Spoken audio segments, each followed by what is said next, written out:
Halo semuanya, selamat datang kembali. Oke, hari ini kita bakal ngobrolin sesuatu yang relevan banget deh buat kalian yang sebentar lagi lulus sekolah. Gimana sih caranya pindah ke dunia kuliah atau kerjaan tapi tetap santai, gak panik dan yang penting punya arah? Yuk kita bedah bareng-bareng. Pernah gak sih ngerasa kayak gitu? Lulus sekolah tuh rasanya kayak terjun bebas. Bingung, cemas, aduh, deg-degan deh mikirin nanti gimana, mau kemana, ngapain, banyak banget pilihannya. Nah, santai aja. Perasaan kayak gitu tuh wajar banget. Dan di sini kita bakal ubah terjun bebas yang bikin panik itu jadi tendaratan yang mulus dan terkontrol. Nah, masalahnya tuh di sini guys, dunia sekolah sama dunia nyata, entah itu kuliah atau kerja, itu beda banget. Kalau di sekolah kan semuanya jelas ya, ada jadwal, ada pelajaran, targetnya ya nilai bagus, lulus.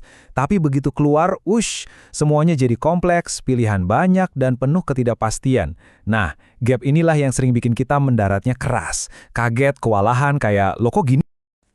Tapi tenang, tenang. Ada kok caranya biar kita nggak jatuh gitu aja. Kita bisa banget merencanakan sebuah pendaratan yang mulus dan terarah. Nah ini dia solusinya. Yuk, kita lihat gimana konsep ini bisa ngebantu kita semua. Jadi, kenali nih konsep utamanya, career soft landing atau pendaratan karir yang mulus.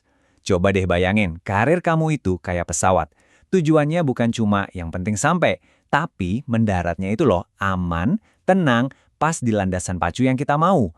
Ini semua soal persiapan, soal strategi, biar turbulensi di tengah jalan itu bisa kita atasi. Terus, gimana caranya biar bisa soft landing? Kuncinya itu di keseimbangan. Ada yang namanya hard skill sama soft skill. Hard skill itu ibaratnya mesin pesawat kamu, ya kan? Kemampuan teknis kayak ngoding, desain, atau analisis data. Keren. Tapi kalau pilotnya nggak jago, nggak bisa komunikasi, nggak bisa kerja sama tim, ya sama aja bohong, pesawatnya nggak akan bisa mendarat mulus. Nah, pilotnya ini soft skill kamu. Apalagi sekarang di dunia yang serba otomatis, justru kemampuan manusianya inilah yang bikin kita beda. Jadi dua-duanya penting banget. Oke. Cukup teorinya, sekarang kita masuk ke bagian praktisnya. Gimana nih cara nyiapinnya? Anggap aja ini checklist sebelum pesawat karir kamu benar-benar take off. Ada 6 langkah kunci nih yang bisa kalian mulai. Yang pertama, dan ini paling dasar, kenali diri sendiri. Semua keputusan besar itu mulainya dari sini. Terus yang kedua, cari info dunia nyata. Jangan cuma asumsi doang biar nanti nggak shock. Ketiga, bangun life skills dasar. Kayak ngatur duit sendiri. Ini fondasi biar bisa mandiri.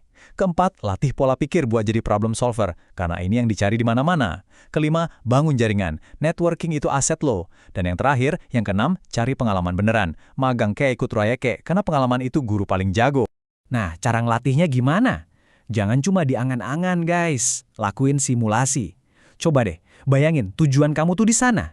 Tapi jangan cuma mikirin jalan mulusnya aja.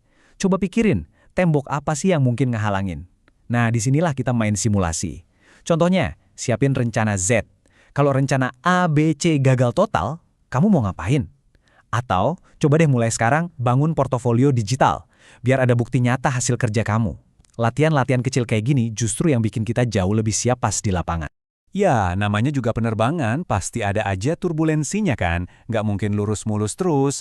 Perjalanan karir kita juga gitu. Ada banyak faktor, termasuk yang di luar kendali kita yang bakal mempengaruhi. Coba kita lihat yuk, apa aja sih faktor-faktor itu? Gampangnya, kita bisa bagi jadi 3. Ada faktor internal, ini dari dalam diri kita sendiri, kayak motivasi, minat, bakat. Terus ada faktor eksternal, ini dari lingkungan sekitar, dukungan keluarga, kualitas sekolah, gitu-gitu. Nah yang terakhir, ada faktor kontekstual. Ini gambaran besarnya, kayak kondisi ekonomi negara atau perkembangan teknologi yang pesat. Paham soal ini semua bisa bantu kita lebih siap ngadepin turbulensi tadi. Terus kalau kita udah nyiapin semuanya, udah paham medannya, hasilnya apa? Nah ini dia intinya. Hasilnya, kita nggak lagi jadi penumpang yang pasrah aja dibawa kemana, kita jadi pilotnya. Kita yang pegang kendali atas perjalanan karir kita sendiri. Makanya, ini penting banget. Dengan nyiapin soft landing ini, kita jadi nggak terlalu cemas, punya skill yang relevan buat masa depan, bisa ambil keputusan karir yang lebih pas, dan yang paling penting, kita jadi lebih tahan banting alias resilient pas ketemu tantangan.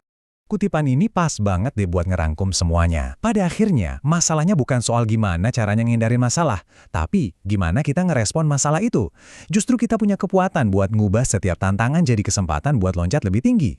Nah, sebagai penutup, aku mau kasih satu pertanyaan buat kalian. Nggak usah mikirin rencana 5 tahun ke depan yang ribet, coba pikirin, apa satu langkah paling kecil yang bisa banget kamu lakuin minggu ini buat nyiapin soft landing kamu sendiri.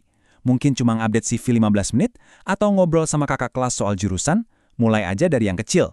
Oke, gitu aja dulu. Makasih banyak udah dengerin, dan selamat mempersiapkan lepas landas kalian masing-masing.